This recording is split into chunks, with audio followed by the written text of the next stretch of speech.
I want to bring in Miranda Illoldi. She is a resident of Hugoton, Kansas. She knew both of the victims in this story. Thank you, Miranda, for coming back on the program. It's nice to see you again. When we first spoke, there hadn't been the arrests. There hadn't been these 4 people arrested. And I wanted to get you back on the program to just get your reaction to these 4 and the fact that they have all this evidence, they say, is so clearly pointing to them being the killers.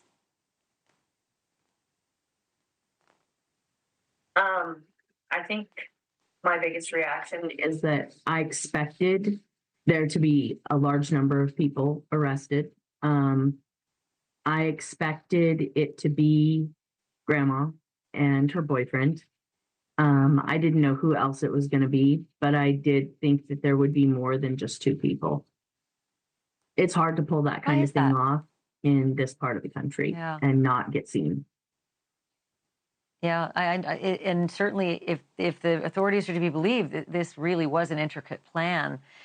You know, were you surprised when the affidavit came out this weekend and said that, I mean, I'll just read a little bit of it, that Grandma Tifany and her boyfriend Tad have a history of violent interactions, including death threats and intimidation against individuals who disagree with their ideas. They abide by their own philosophy and have no regard for the sanctity of human life. We'd heard lots of rumors in these parts about these 2 and how dangerous they were, and now they're the authorities sort of backing it up. Were you surprised when you saw that in print? Yeah, I was, because it seems like it's something that you know, but it's not something that you say. And so to have them say it, it means that they have evidence to back it up. It means that they have information that's more than just what we think or what we feel, but is actually fact-based, and they can prove it. Let me ask you about Veronica Butler and Jilian Kelley's families. You knew both of them. How are they all doing? They've been so quiet. They haven't spoken publicly. I'm just heartbroken for both families. What do you know about how they're processing? I know that the community is supporting them a great deal. They have a lot of support behind them. They have a lot of family and friends that have come and joined them, pitched in, started taking care of things.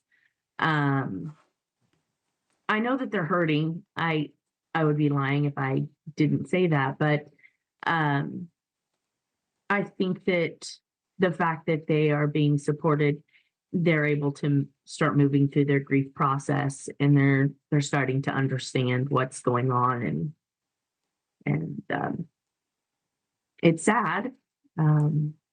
Yeah, but this whole murder scheme allegedly was about the kids. Do you know where Veronica's children are? Who's looking after them? No, nobody knows, at least unless you're in the middle of it, where they're at. But I mean, my guess is that the state of Oklahoma has placed them in foster care, probably. But what about Veronica's mom or dad or friends or family? As far as I know, everybody lives in different states.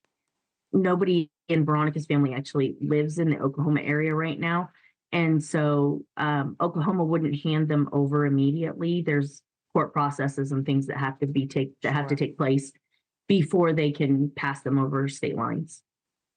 And they still have a father. He's incarcerated. Well, he's not really incarcerated. He's in court-ordered rehab, but he's still in the picture.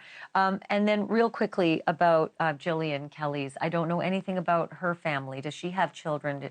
How are they all processing? She does have children. She has 4 kids. 4.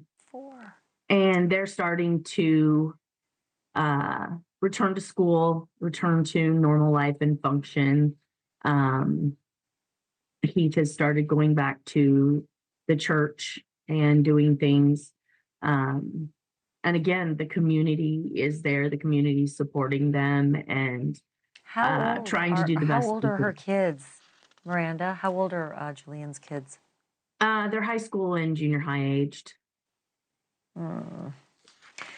So heartbreaking. You know, Miranda, I'm really thankful that you've taken the time to speak with us, because I think a lot of people feel the same way I do. Our hearts are breaking for these families, and they've been so quiet. I wish you could just pass on for us just the fact that we're all thinking about them and just sending our collective prayers. Thank you for watching. Go to newsnationnow.com to find NewsNation on your television provider. And don't forget to click the red subscribe button below to get more of NewsNation's fact-driven, unbiased coverage.